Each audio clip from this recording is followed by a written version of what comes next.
Welcome to Founders Future, a podcast powered by Closers.io, where we dive into the journeys of innovative entrepreneurs and explore the road ahead for them and their companies. I'm your host, Amar Elm, and in each episode, we uncover the stories behind impactful ventures, the challenges faced along the way, and the strategies driving their future growth. Today, we're thrilled to have Mariela, the inspiring founder and CEO of the Red Shoe Movement, a New York-based leadership development company that's transforming workplaces through diversity, inclusion, and allyship.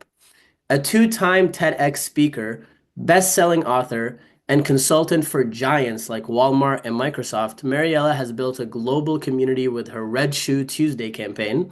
And today we'll dive into her founding story, how the Red Shoe movement empowers professionals, and her plans to scale in the evolving DEI space. Marielle, welcome to Founders Future. Thank you so much. It's a pleasure to be with you. It's a pleasure to have you. And let's just, for everybody's sake, it's Mariela Dabbah. So you have my last name as well, Dabbah. And I'm super happy to share any insights. Awesome. So take us back from the beginning. I always like to start from the top. What inspired you to start your company and kind of what problems were you hoping to solve in the workplace? So this is like my third life, and you know how it happens, you evolve from one life to the next life.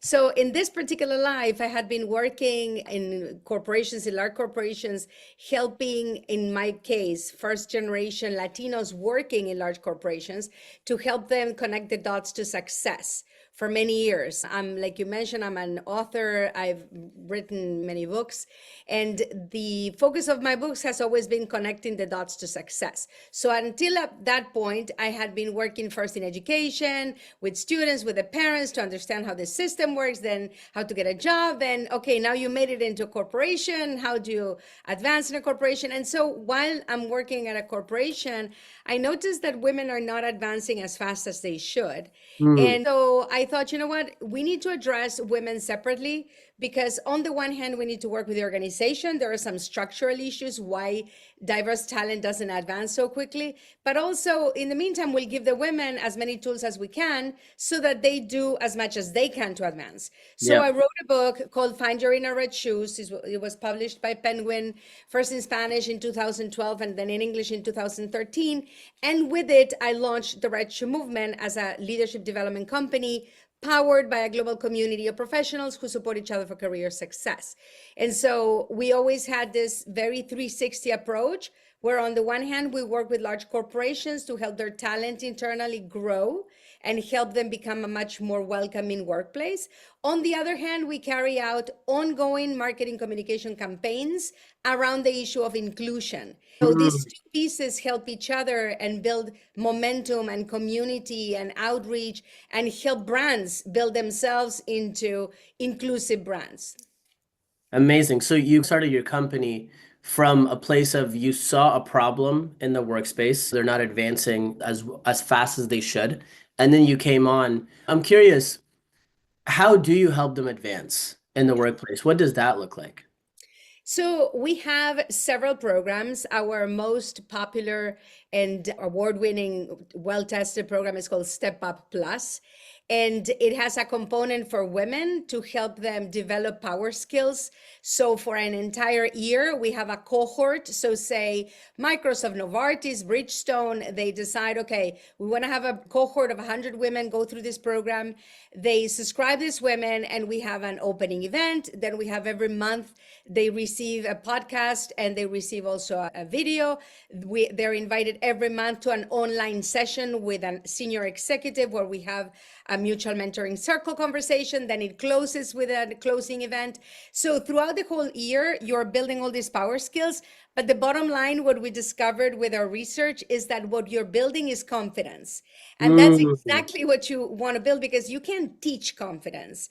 So no. confidence is something that you earn by trial and error, taking risk, proving yourself, learning from your mistakes, etc. And so by the end of the program, what women report the most is that they've gained confidence. So that allows them to raise their hands for stretch challenges, to say no when they need to say no so that they can open up their agenda for something else, to say yes when they think that they're not ready. They're nudged by somebody and then they just say yes.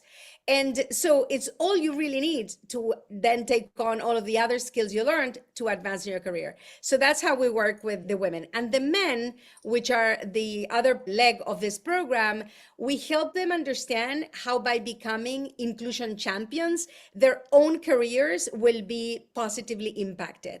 They'll get more visibility, more opportunities for leadership. They'll gain, obviously, the organization gains in terms of innovation and diversity of thought, etc.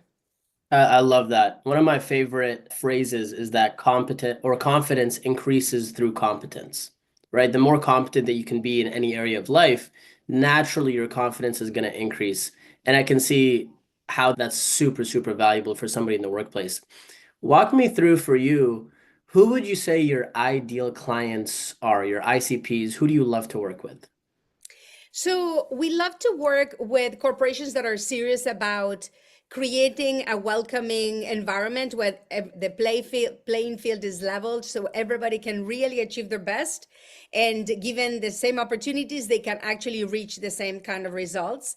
And not just companies that are checking out a box and saying, okay, we're going to do this because now it's the trend, and then we'll do something else.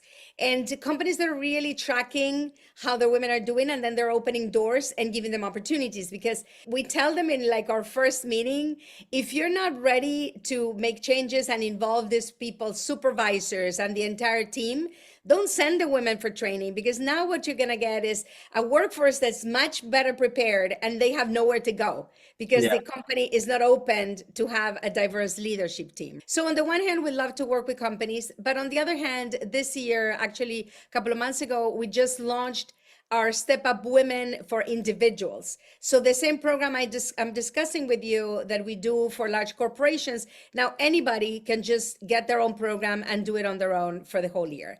And so it allows you to come into this incredible community because you'll be invited monthly to the same online sessions where everybody else who subscribes to the program is part of. So you get to network with people in Latin America, Middle East, Asia, Europe, Africa, all over the world, and compare and contrast. How do you take on challenges and come up with solutions? And what does this problem look in another part of the world? And so we learn from each other, and that's super nurturing. I love that. So that's a new initiative, the Step Up Women. What made you decide to kind of branch off or add that as part of your repertoire and part of your offerings? So a couple of things. Number one, we've had it for years. We had it available for individuals, but we never really focused on reaching out to the individuals or making it known. So we never really had a lot of individuals signing up for the program because we were running it with the large corporations. And so over the years, we've heard of a lot of people saying, but I want a friend who would like to do it and her company is not going to pay for the program and whatnot. And so we had a demand. And on the other hand, the current conjuncture, the current situation that we're living, where companies are increasingly careful in terms of, oh, okay, do we stay in the DI space? Do we get rid of DI space? They are political forces turning diversity, equity, and inclusion into a bad word when it's done correctly and the way we've been doing it, which is including everybody and not leaving a group out. You cannot do this independent of your white men, your white women in an organization. They have to be feeling that they're part of it and they gain in this environment as much as everybody else gains. And so we decided, you know what, this would be a good, talking to other funders, this is a good way of diversifying your income stream. So you have your companies, if that income goes down, you're having your individuals and that income should go up. And so you can balance much better this kind of storms. Yeah, that's very powerful. And I find that as a common theme from people that I talk to, a lot of their new offerings, services, etc., come from demand. It's like their existing clients need something, so then they add it as part of their repertoire. Walk me through. So you have the corporation side, you also have the individual side. How do you go about attracting your clients? So, multiple ways. Number one, we've been in business for 13 years, so it's a lot about word of mouth. We have an annual conference, and that conference is our marquee event. So it's been done for 13 years in New York City. For the past 11 of those 13, we've done it at MetLife. This year, we're changing venues.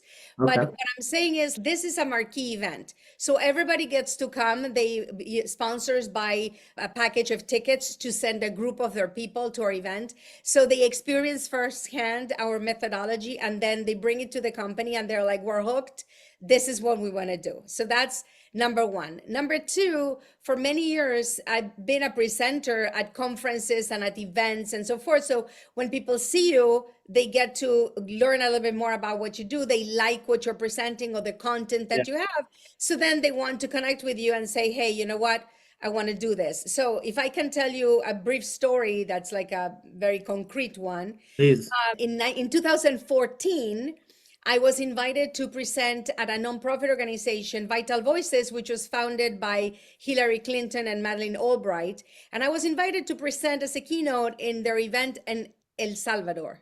So everybody was like, don't go to El Salvador. Right now it's so dangerous. Whatever. I don't care. I'm going to go anyway. I was invited, so I did. So at that event, which was really great, I met someone from Microsoft who was on the board of that organization. So she said to me, I'm the president of Microsoft El Salvador and Central America. I want to bring you to come to our DG Girls program, which is a program focused on girls who live in underserviced areas and neighborhoods so that they can get into science, technology, engineering, and math. So a few months later, she brings me back to do this event for the girls. Again, people don't go to El Salvador. I'm like super happy to go. They take good care of me. They protect me, whatever.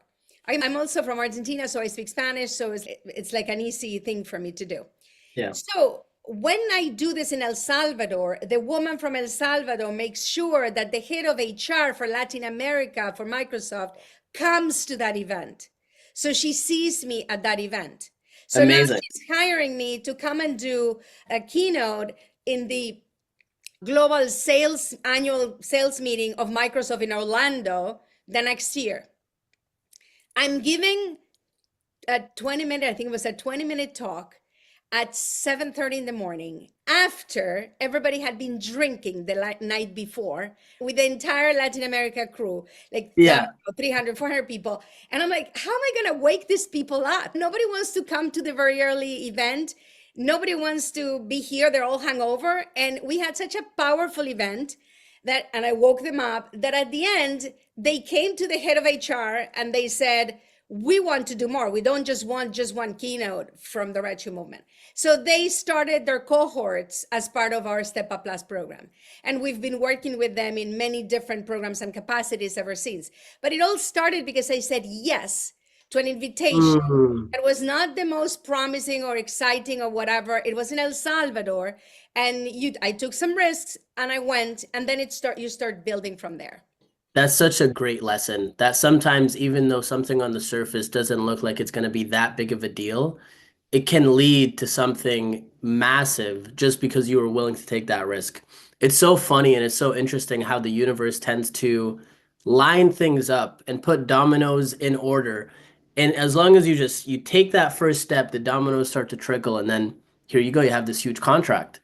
Walk me through. You have a couple different channels. So you've got the word of mouth, the conference, the events, the keynotes, and then obviously there's the podcast, there's the social media. What does the sales process look like? And maybe we can differentiate them from corporations and individuals.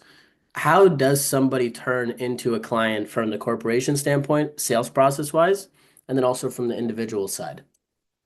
So we didn't mention that we do a bit of outreach via platforms like LinkedIn, Okay. where you put your post, and when people comment, we will thank them, we will engage with them. If they're already in my network, I will say, hey, we haven't talked in a while, let's set up a call, and then we'll set up a call.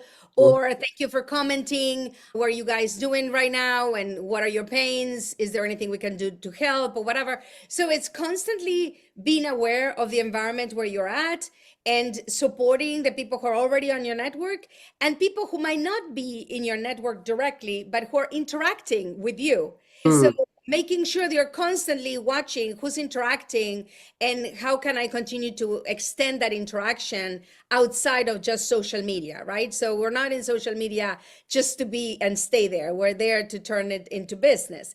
And so what happens is like, either because we started interacting with somebody who we've known for a long time, maybe we haven't done anything for a long time, and they have not known what we've been doing, because that's the other thing. You are the only one who knows exactly what you're doing. And the new things you're bringing on online, new and the new whatever that you're creating, nobody else knows as much detail as you and your team. You assume that because you post on social media, people understand. And a lot of people don't understand. Nobody has time to read anything because it's you and they know you. They'll just put a comment, congrats, whatever. And they haven't even read what they're congratulating you on. And I'm Yeah, telling you, I did a test on this because I went to Iceland a few years ago just to see the Northern Lights. And even though we went on the best time and we planned everything, we didn't see the Northern Lights. But what I did is we went to the museum and we took pictures of the show at the museum and we posted. And we said, I finally saw the Northern Lights, ... at the museum. And everybody, congratulations, they're amazing. What a great thing. It was like I had a million comments and nobody had read that I had not seen them. and it's just 3 words at the. Exactly. At the museum, it's like nobody reads. So you need to make sure that you are on top of people's minds in terms of what you do, what you offer, and so forth. And so refreshing that memory by having conversations frequently with people, it's a first step. So we'll have a conversation, whether somebody reaches out to you because they were referred to us or we reached out to them because we found something in common, and we send them a proposal. And then you follow up on the proposal. And you can send, I don't know, 20 proposals and you close one. But it's a numbers game. So you need to be constantly sending proposals, sending follow-ups. People, again, they will tell you, I want the proposal with this and that. You'll send it out and then you won't hear anything unless you are on top of them. And it's very rare that you get somebody who says, okay, please send me a proposal. And within a couple of weeks, they're ready to go because they need to go through their decision-making process. I mean, we work with very large organizations. So it's a lot of red tape, decision-making, budgets change, people get fired. The most frustrating piece is when you developed an amazing relationship and after a year where you've been doing all of your due diligence, slowly, oh, they quit, they were fired, they were restructured, or whatever it is, and you have to start all over again. Yeah. Such a great point. So many people think because you know everything that you do and you're in charge of the marketing, you craft the messages, you do all these different things, that it seems like a lot for you, but nobody else knows. No, nobody else knows. You got to constantly, even humongous companies, Nike, Adidas, I'm constantly seeing their ads everywhere because that's part of building a brand. I'm curious for you, are you in charge of all the sales or is there a dedicated sales team that handles that aspect? No, I'm the one that does the business development. So I have different people who work with me in doing outreach for different initiatives because I mentioned to you, we do professional development internally with companies, and then we have ongoing communication campaigns. And so these campaigns, we have one called Red Shoe Tuesday. You mentioned it at the beginning. Red Shoe Tuesday is an initiative that every Tuesday we invite people to wear red shoes and accessories to work to keep up the conversation about how do we develop workplaces that are really welcoming to everybody. And so we can license this initiative.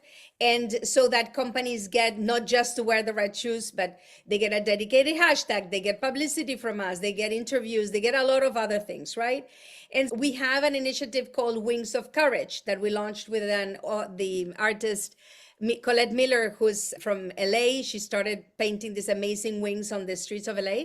And then she has a patent on them because she has a project called the Global Angel Wings Project. So we installed those wings. The first time we installed them in the Spotify building on the 72nd floor overlooking the Freedom Tower in New York City. And then we started licensing the initiative. So you'll get a construction company like Granite Construction. They wanted to bring more women into construction. So they licensed the wings because that's an image that will attract women to your business, even if you don't say anything about women. It's just like a very attractive, sexy image. So we have people who are dedicated to selling those initiatives, reaching out to different marketing teams in different companies that we see are aligned so that we can then have conversations on how what that would look like and how we can customize it for them. 100%. But you're in charge of the business development yourself, and then there's Yes. different people that do different outreach. What do you feel like if you were to look into the rest of 2025, what are your top priorities over the next 6 to 12 months?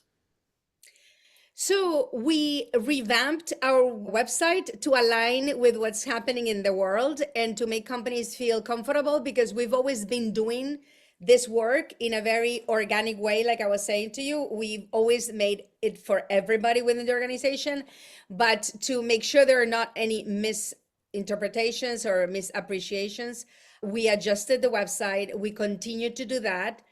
We are going to be very focused on the individual program, on really promoting our individual women's program, and on continuing to develop more relationships with businesses that are interested in continuing developing their leadership, so Mm. that they're not scared, that they're like doubling down. There are many industries like the finance industry that's doubling down on working in their inclusive workspaces. And so we continue to work with those companies and also working a lot outside of the United States as well. Okay. If let's say you had unlimited resources, resources weren't a problem, where would you allocate them in order to focus on those initiatives and also to scale the company? I would definitely allocate them to the individual program right now. In terms of running ads for it or in what? Correct. In terms of running ads for it, creating an AdWord campaigns, creating LinkedIn sponsored campaigns, we're creating a whole host of videos to reach out and so forth. The thing is that, of course, for the next few weeks, it's in a standstill just because the markets are going up and down. People are afraid, people are nervous. And so you want to give them a little bit of a break until they make their decisions, because I think people are stalling on making decisions right now. We're diversifying our energy. I just launched my own novel. It was like I've written a novel that's been sitting for 2 or 3 years because it's about 9/11, and I didn't want to launch it. I wanted to launch it like on September 11th, one year. But that's the time where we're promoting our annual conference. So it's okay, it's not going to work to have these two issues conflicting. So I'm focusing a lot of energy on launching my novel right now and turning it into a series for a streaming service and those kinds of things, and keeping myself very creative in other realms while companies make the decisions to move forward. Yeah. Is that fiction, by the way, or nonfiction? Yes, it's called The Postcard, Oh, and it's fiction, and it starts with a secret that the main character reads online on a real secret website called postsecret.com that says everybody who knew me before 9/11 believes I'm dead. wow. That's the Ta-da! post? That That's was real. a real secret. It's a real Oh my secret. God. I was inspired by the secret. It stayed with me for years. When I finally sat down to write the novel, that's the first thing that came out. Yeah. Well, just so for our listeners can get more clarity on the individual Step Up woman, is that like a monthly subscription? Is that like a one-time fee? How does that really operate in terms of fulfillment standpoint? So this is a year-long program. It's like $650 for the year. You can pay it as a one-time or you can pay it monthly. And it includes a one-on-one session with me at the start to see what's the story and where you're at, and so that I can give you the right strategy to move forward. Then you will get every month what we call a fireside chat video, which is a video with one of the executives sessions that we have throughout the month, every month throughout the year. Then you will have 12 podcasts, one every month, and you will be invited to a monthly session with an executive and everybody else who's part of this program, so that you get to interact, like I was saying before, with a global community. And it has an opening and a closing survey, and you receive a certificate of achievement and a whole group of digital badges to share your achievements on social media, and a closing one-on-one session with me to see how we move the needle and where you should go next. Amazing. Amazing. That sounds extremely valuable. And I love your slogan, inclusion is not on pause, right there Correct. on. It's not, it will never be. As the founder, what do you feel like are the biggest bottlenecks for you? Obviously, the market and macroeconomic climate is something we all have to deal with. But aside from that, what do you feel like are the biggest organizational bottlenecks that you're currently working through? all of this instability about DEI and the fact that companies don't know if they're going to continue having a department of DEI, if they're going to knock it off, the fear of working with organizations that are perceived of working with DEI. And so it's just the wait and see attitude. That's the biggest Yeah. bottleneck right now that is impeding people from making decisions. And they'll tell you one thing, but that's the bottom line. When you talk to them in private, or if you are more friendly with your clients or whatever, they'll tell you Yeah. the truth. The truth is, we're all afraid that we're going to have a problem with this issue, with that issue. And so we're waiting for compliance and legal to tell us what to do. And so it's paralyzing everybody. So it's really paralysis by analysis. Yeah. The world has changed so much. Like ever since COVID, everything, it feels like every single year, so much has changed. Let's go into a closing lightning round. So I'm gonna fire off some questions at you. And I don't want you to think too much, just whatever comes to mind Yep. in 1 to 2 sentences. What's the best advice you've received about scaling your company? Clone yourself. Think Mm, about how you would prepare someone to be the you so that you don't have to be doing everything. is that employees or also like social media posting and then No, something? employees and the Okay. people you work with and the people you bring in to work with you. I love that. What's one tool or resource that's been a game changer for your business? I can't not think about it because I don't know if there's It's okay, one. you can think about it. I think social media has been a game changer because we've been able to share out there what we do. And obviously, it gives you exponential opportunities to interact with people anywhere in the world. Awesome. What advice would you give to new founders starting their company, leadership development, consulting, or maybe a paraphrase to that question is what advice would you have given yourself, knowing what you know now, if you could go back in time? I would say start small. I've always been a start big kind of person. And when you start big, it takes a long time to see anything actually move off the ground. When you start small and you decide, okay, I'm going to do leadership development for the people who live in my zip code, I don't know, in the library, at the company that has a headquarter in my county, when you start small, and then you get the reputation there and you expand to the next level and to the next level, I have a feeling that things move faster. And because I've always started like globally, we started immediately everything doing in English and in Spanish, so we immediately worked in the US Mm, and Latin America. So you're trying to capture two completely different markets. You have to create double the amount of programs. You need to have double the amount of guests everywhere. So everything involves a lot more investment and a lot more time waiting to see results. amazing. Start small, grow from there, and never forget inclusion is not on pause. Correct. So Thank that you. wraps up. You got my motto in there. Yeah. Yeah, I got you. So that wraps up another inspiring episode of Founders Future. I want to thank you, Mariela, for sharing your incredible journey and your insights with us today. To our listeners, if you enjoyed this episode, don't forget to subscribe to Founders Future wherever you listen to your favorite podcasts. You can also find more resources and insights at closers.io, where we're dedicated to helping businesses accelerate their sales and marketing efforts through world-class systems and playbooks.